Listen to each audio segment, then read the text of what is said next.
Hello and welcome to the final topic of the semester. Woo woo! Topic 12, which we're going to be looking at corrections. And this is the first lecture, which will examine correctional populations. If I'm being honest with you, well, I'm always honest with you, but to just sort of share a little bit of my personal perspective about teaching about corrections is, I find it to be pretty depressing. And as it says there, learning about and teaching about corrections can be demoralizing.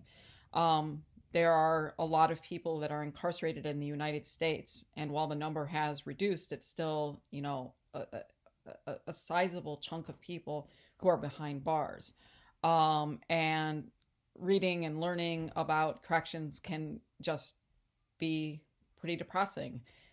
Prisons are not ideal places. They're dangerous. They are sort of governed by the control of gangs, oftentimes. People live in fear. There's sort of a dehumanization that takes place within prisons. And the problem in the United States can seem so daunting that seems difficult to come up with some sort of solutions to the problem of mass incarceration. That's why I had you read Locked In. I loved reading your papers. You guys did a great job in reading and understanding that book. Is because I think one of the positive things about Locked In is that it explores sort of realistic reforms that could take place that would reduce incarceration in the United States. And so, as you know from your paper, prosecutors have this sort of unbridled and unchecked power when it comes to charging people with felonies, and also using, the threat of higher charges, which come with higher sentencing, using that to kind of bully people into plea agreements. The concrete suggestions for guidelines for prosecutors that are made in the book by the author, is kind of a realistic, reform. The problem is really reducing admissions to prison, right? It's going to be difficult to release people, although that's part of it as well, using evidence-based programs for releasing violent offenders, since we know violent offenders make up the biggest proportion of the population. And so I had you read Locked In because it does at least provide some realistic optimism for reducing incarceration in the United States.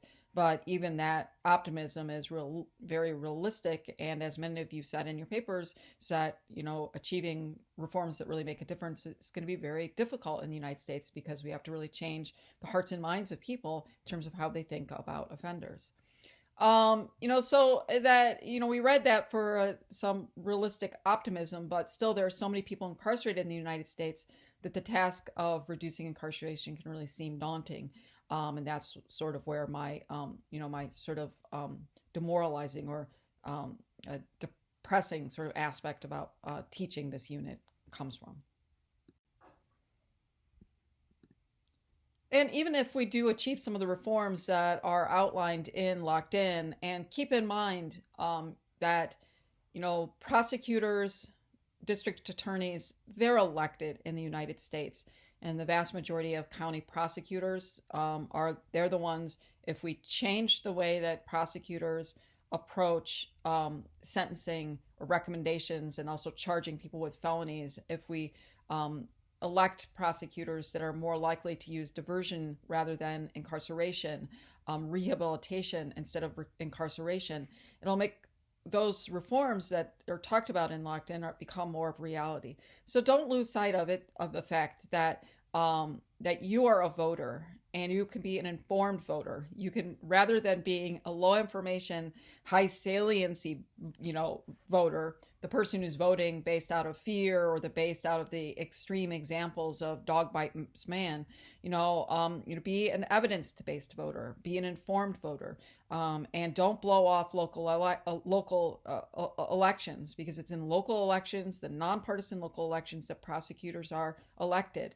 And that while we spend a lot of time focusing on the president, or like statewide elections, the governor, prosecutors make a big difference. And so I want to encourage you that if we want to realize some of these reforms, that I would encourage you to pay attention to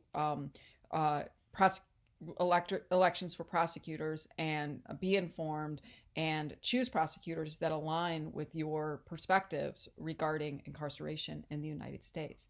But even with the reforms, many people will continue to be incarcerated in the United States.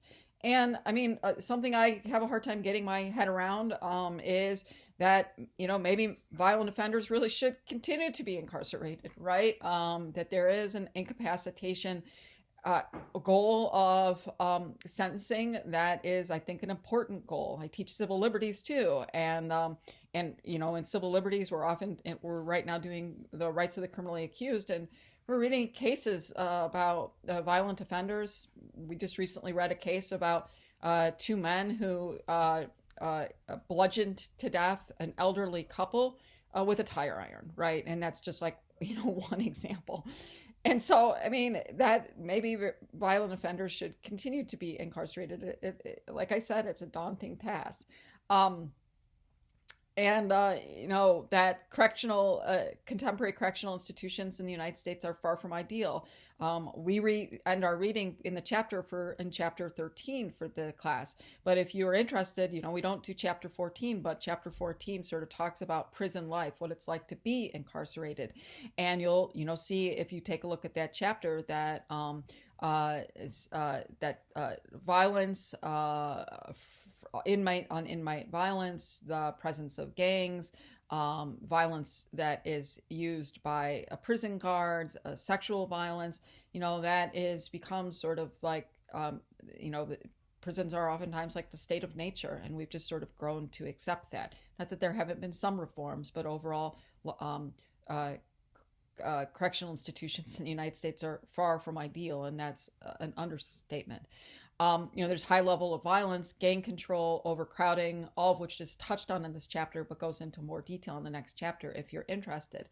And in this chapter, they sort of talk about how the goal of incarceration, up until the 1960s and 70s, the goal was still the sort of medical model, right? The rehabilitation model, that people who are commit offenses, in particular violent offenses, are damaged people.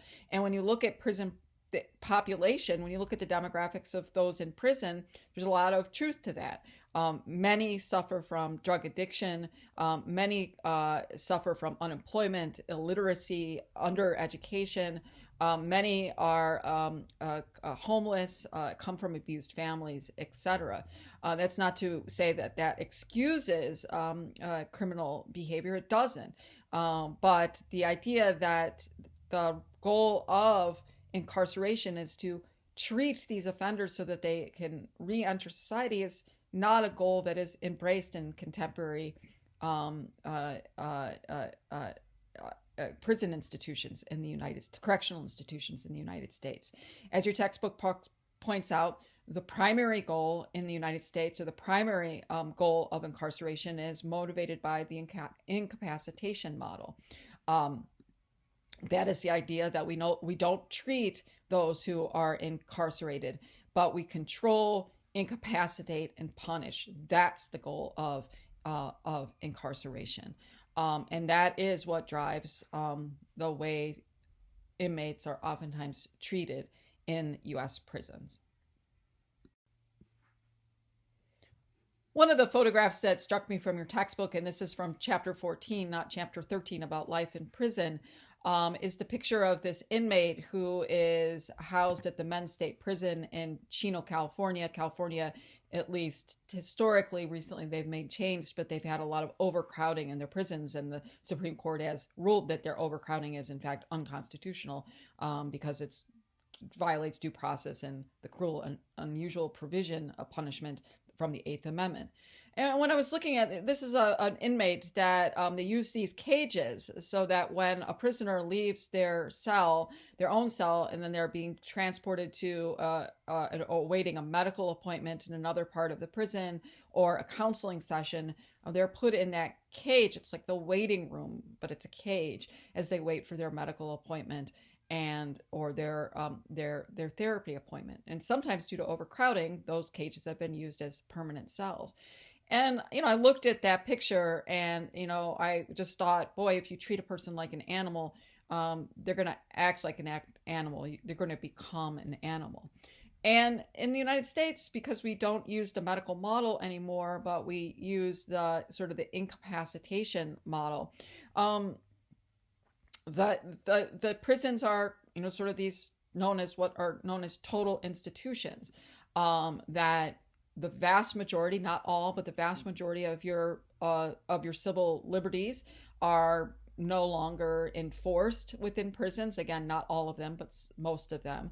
And prisoners are their life in prisons is regimented. It's a dehumanizing institution. People that are similarly situated, often people with mental illness, drug addictions, violence issues, they're housed together, kept in social isolation from the rest of the world, cut off from the world at large. And that we then wonder why we have a high rate of recidivism in the United States when we've kind of given up on the treatment or the medical model.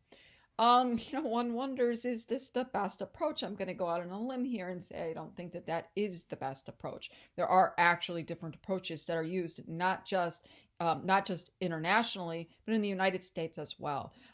And if this is just optional, but in years past, I've had my students listen to a podcast on the last day class because at least it's a little bit more uplifting when, thinking about corrections. And I'll put this as a link, an optional link that if you want to listen to this.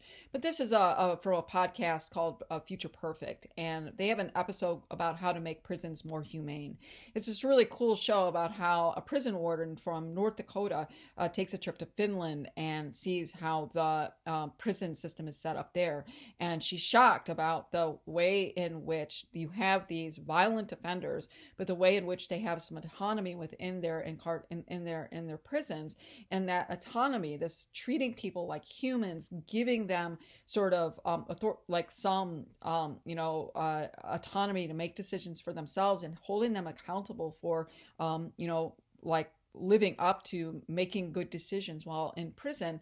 They came back to North Dakota and they basically sort of revamped the way that some of their prisons were, treated inmates, taking a more humane approach. So I encourage you to listen to that podcast if you want to not, think about maybe some other types of reforms we could use in terms of incarceration in the United States. So, as we are sort of thinking about reforms and changes, or just thinking about incarceration in the United States, I think it's important to have, an overview of who is in prison. So the remaining slides for this lecture are going to take a look at the prison inmate population. We're super familiar at this point in the semester with the saying, or with the knowledge that the U.S. is 5% of the world's population and 20% of the world's inmate population. We're very familiar with that. But I think we're a little bit less familiar with who is impacted by incarceration in the United States. And the next slides take a look at the inmate population. And these are derived from a great resource if you're interested in from the Prison Policy Institute. One of these slides I think we've already looked at this semester, but let's take a look at some of the information that they provide so that when we talk about who's incarcerated, we know who's incarcerated. And then also that when we talk about reforms, then we know who these reforms are going to be impacting. So as that final slide point says, it's important to know who is incarcerated in order to understand the policy impact of reforming incarceration. So let's take a look at the slides. So we've looked at this slide before, but this is where we're going to start. And this basically shows you the breakdown of the prison population in the United States. As we already know that 2.3 million people are incarcerated, that number is going down, but very slowly, but it's important, at least we're making moves in the right direction, assuming that the right direction is having less people incarcerated. We know that the vast majority of people are incarcerated in state prisons, and the vast majority of those are in there for violent offenses. However, a significant number of them are in there for nonviolent offenses. And so when we're thinking about reducing incarceration, that this would be a good area to focus on in terms of looking at using probation and diversionary sentences in order to reduce those who are incarcerated. And another thing to keep in mind is the look at how big of the pie chart is jails, and of that, and so jails, as we know, are for misdemeanor offenses, and for when you're sentenced to less than a year and in confinement. But look at this: the vast majority of people who are in jails have not been convicted. Okay, so again, if we think about reducing bail reform, and other sort of reforms as it relates to alternatives to having people in local jail as they are bound over waiting for trial, home confinement, electronic monitoring, whatever it may be. Again, this is another area that could be focused on in terms of reform.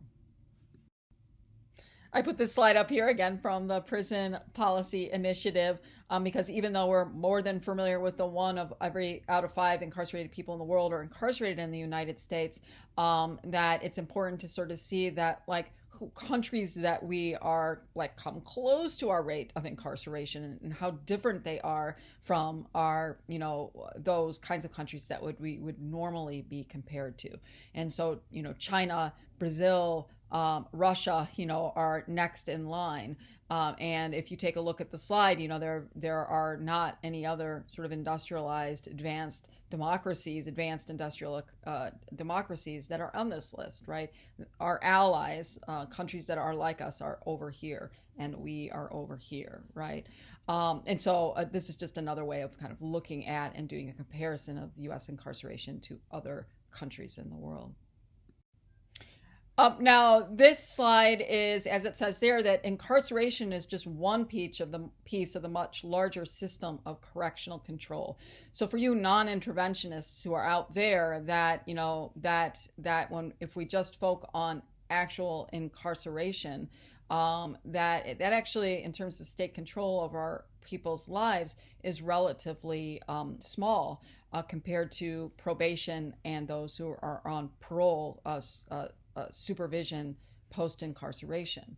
And so, that helps us. So as it says there, 7 million people are under some sort of criminal justice system control. And again, that could be seen as a good thing if we want to the greatest harm potentially for humans comes from being actually incapacitated and incarcerated. And so growing this piece could alleviate some of that. But there's also some dehumanizing aspects to probation and parole to keep in mind as well. And so a lot of people in the United States are under some sort of state monitoring as it relates to criminal justice. When you were reading Locked In, one of the things you wrote about and learned about was the overall costs of incarceration. And I think this slide does a good job sort of indicating sort of the dominoes effect or the reverberating effects of incarceration. And so at the very top here, you say that, it says here, let me put on the magic pen. Here it shows you that the number of people who are incarcerated today. But that only shows a little bit of the overall impact that incarceration has.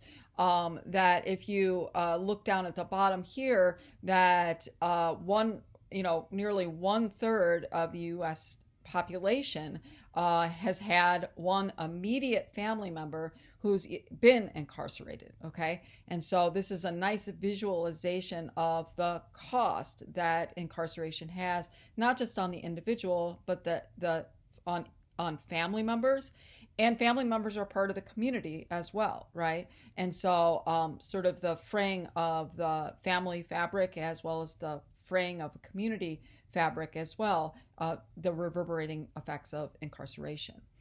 And then, here that the number of people who've formerly incarcerated, nearly 5 million, and ever convicted of a felony, 20 million. There's something that we haven't talked about, but they talk about this in Locked In, as this known as the collateral consequences of being a felon. So a lot of times we think about the most damaging, and in fact probably the most damaging aspect of being a felon is being incarcerated.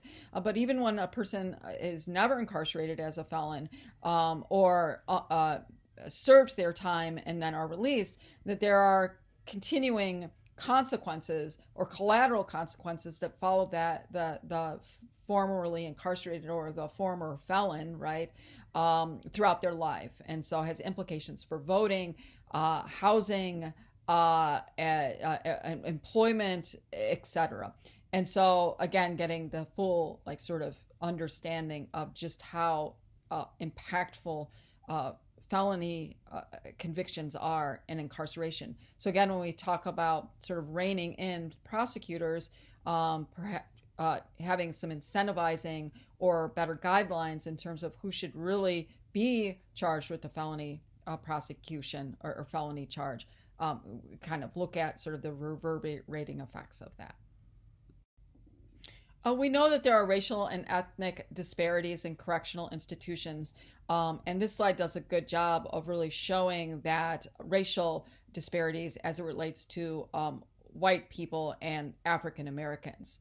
And so here on this side of the slide, that you see, this is the, again, let me use the magic pen. This side of the slide shows you the U.S. population. And so that, for example, the bright blue is African American, Black, and 13% of the U.S. population is identifies as Black, 64% white, 14 Latino, a little less than 1% Native American. And when it looks at disparities, in terms of, you have more Latinos that are incarcerated than are represented in the population. And so Latinos are overrepresented in prison. So are Native Americans, but nowhere to the degree that African Americans are overrepresented in the prison population.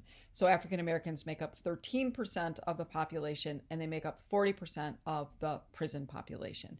Whites are underrepresented in prison population, making up 64% of the general population, 39% of the prison population. Okay. And so, I mean, there are throughout the semester that we know there's a lot of reasons for these disparities. That we know that African Americans are more likely to live in lower income areas. We know that there's a connection between lower income areas and higher crime. We've talked about the racial threat hypothesis and this is developed in the movie The 13th, the idea that out groups or minority groups need more surveillance by the state because there's an assumption that Black folks or minorities are dangerous, that they're criminals, and they need to be monitored by the state. And when you get more state surveillance, then you're more likely to be apprehended of a crime. Cops aren't around, not going to find you, right? Cops around all the time, they're going to see the criminal behaviors that you're engaging in. And it also relates to racial profiling as well. And so a lot of why we see this disparity within the prison population, we've talked about a lot of the factors that contribute to that disparity. And so if you sort of think about, again, going back to sort of the sociological understanding of why people commit crimes, we can either pay here or we can pay here, right? And so that if African Americans are living at a higher level of poverty, then improve educational opportunities, increase the minimum wage, right? Those sorts of things, because that is, if there's a link between poverty, poor neighborhoods, disorganized neighborhoods, and crime commission, then we can break that link, okay? So just some things to think about in terms of relating to other things we've talked about during the course of the semester. One thing we haven't talked as much about this semester as is the impact that incarceration has on women. Okay. So this is kind of a shout out to my students who took the sex, power, and public policy class, in terms of, understanding incarceration through the lens of gender. Now, as we know that incarceration in the United States is starting to, decline, right? It's still super high, but it's starting to go down. And you see that in this line here. And we know that men make up the vast majority of the prison population. And so that, when you look here, having a decline looks pretty stable, but I mean, even recently it's gone down a little bit more, that since this group makes up a lot of those who are incarcerated, declines in that can, have a significant impact on the overall trend downward with incarceration. But check this out. The orange is women.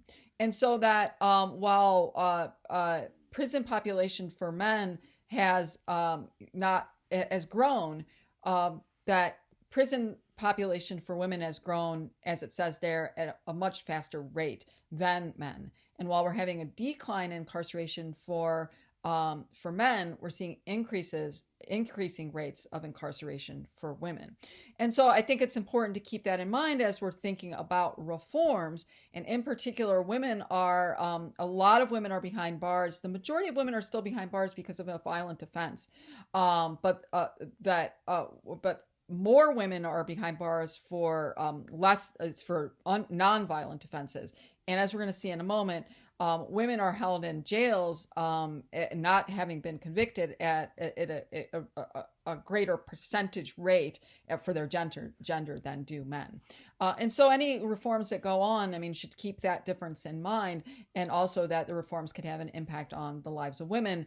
And, I know that some of you wrote your frontline papers on, the impact of incarceration on women, particularly women who are pregnant in prison, and the sort of magnified effect that incarceration can have on families. Not that men don't play important roles in families, obviously they do, but women oftentimes, as caretakers of children and those who give birth to children, they have a unique impact on family structure.